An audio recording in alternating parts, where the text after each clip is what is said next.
Evangelho segundo Lucas, capítulo 11, a oração dominical.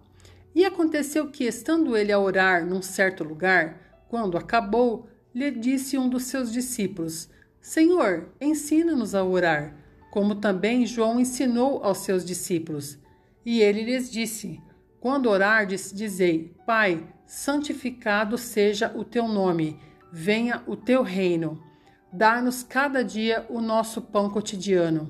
Perdoa-nos os nossos pecados, pois também nós perdoamos a qualquer que nos deve. E não nos conduzas em tentação, mas livra-nos do mal. A parábola do amigo importuno. Disse-lhes também: Qual de vós terá um amigo, e se for procurá-lo à meia-noite, lhe disser: Amigo, empresta-me 3 pães, pois que um amigo meu chegou à minha casa, vindo de caminho, e não tenho que apresentar-lhe. Se ele respondendo de dentro disser: Não me importunes, já está a porta fechada, e os meus filhos estão comigo na cama, não posso levantar-me para tos dar. Digo-vos que ainda que se levante a dar-lhes por ser seu amigo, levantar-se-á todavia por causa da sua importunação e lhe dará tudo o que houver mister.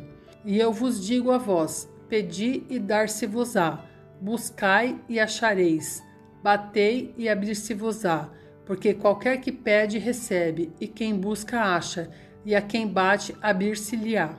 E qual o pai dentre vós que, se o filho lhe pedir pão, lhe dará uma pedra? Ou também, se lhe pedir peixe, lhe dará por peixe uma serpente? Ou também, se lhe pedir um ovo, lhe dará um escorpião? Pois se vós, sendo maus, sabeis dar boas dádivas aos vossos filhos, quanto mais dará o Pai Celestial o Espírito Santo àqueles que lhe o pedirem? A blasfêmia dos fariseus. E estava ele expulsando um demônio, o qual era mudo, e aconteceu que, saindo o demônio, o mudo falou, e maravilhou-se a multidão. Mas alguns deles diziam: ele expulsa os demônios por Beelzebu, príncipe dos demônios. E outros, tentando-o, pediam-lhe um sinal do céu. Mas, conhecendo ele os seus pensamentos, disse-lhes: todo reino dividido contra si mesmo será assolado, e a casa dividida contra si mesma cairá. E se também Satanás está dividido contra si mesmo, como subsistirá o seu reino? Pois dizeis que eu expulso os demônios por Beelzebu. E se eu expulso os demônios por Beelzebu, por quem os expulsam vossos filhos? Eles, pois, serão os vossos juízes. Mas se eu expulso os demônios pelo dedo de Deus, certamente a vós é chegado o reino de Deus. Quando o valente guarda, armado a sua casa, em segurança está tudo quanto tem. Mas sobrevindo outro mais valente do que ele e vencendo-o, tira-lhe toda a armadura em que confiava e reparte os seus despojos. Quem não é comigo é contra mim, e quem comigo não ajunta, espalha. Quando o espírito imundo tem saído do homem, anda por lugares secos, buscando repouso, e não o achando, diz: tornarei para minha casa, de onde saí. E chegando, acha varrida e adornada. Então vai e leva consigo outros 7 espíritos piores do que ele, e entrando, habitam ali. E o último estado desse homem é pior do que o primeiro. E aconteceu que, dizendo ele essas coisas, uma mulher dentre a multidão, levantando a voz, lhe disse: Bem-aventurado o ventre que te trouxe e os peitos em que mamaste. Mas ele disse: Antes, bem-aventurados os que ouvem a palavra de Deus e aguardam. O sinal do profeta Jonas. E ajuntando-se a multidão, começou a dizer: Maligna é esta geração, ela pede um sinal, e não lhe será dado outro sinal, senão o sinal do profeta Jonas.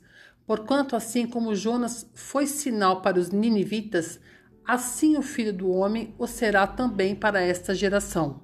A rainha do sul se levantará no dia do juízo com os homens desta geração, e os condenará, pois até dos confins da terra veio ouvir a sabedoria de Salomão.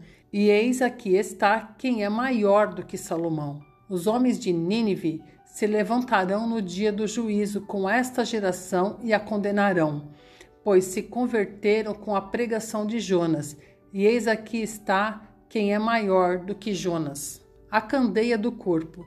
E ninguém acendendo uma candeia a põe em oculto, nem debaixo do alqueire, mas no velador, para que os que entram vejam a luz.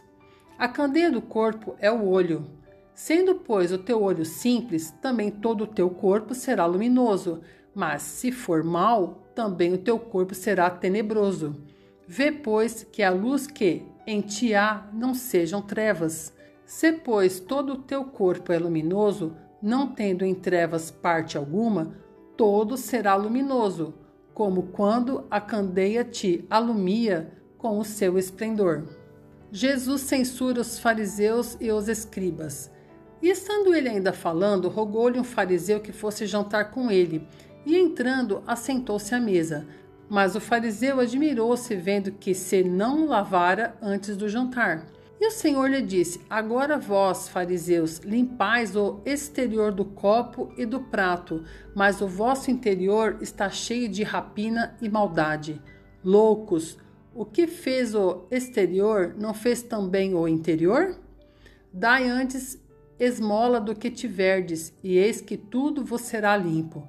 Mas ai de vós, fariseus, que dizimais a hortelã e a arruda e toda hortaliça e desprezais o juízo e o amor de Deus. Importava fazer essas coisas e não deixar as outras. Ai de vós, fariseus, que amais os primeiros assentos nas sinagogas e as saudações nas praças. Ai de vós, escribas e fariseus hipócritas, que sois como as sepulturas que não aparecem, e os homens que sobre elas andam não o sabem. E respondendo um dos doutores da lei, disse-lhe: Mestre, quando dizes isso, também nos afrontas a nós. E ele lhe disse: Ai de vós também, doutores da lei, que carregais os homens com cargas difíceis de transportar, e vós mesmos nem ainda com um dos vossos dedos tocais essas cargas. Ai de vós que edificais os sepulcros dos profetas, e vossos pais os mataram. Bem testificais, pois, que consentis nas obras de vossos pais, porque eles os mataram, e vós edificais os seus sepulcros.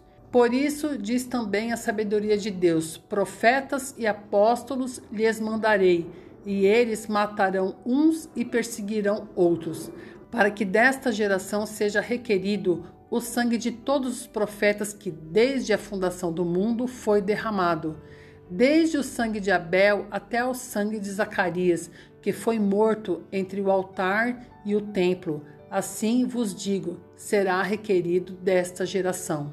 Ai de vós, doutores da lei, que tirastes a chave da ciência. Vós mesmos não entrastes e impedistes os que entravam. E dizendo-lhes ele isso, começaram os escribas e os fariseus a apertá-lo fortemente e a fazê-lo falar acerca de muitas coisas, armando-lhe ciladas, a fim de apanharem da sua boca alguma coisa para o acusarem.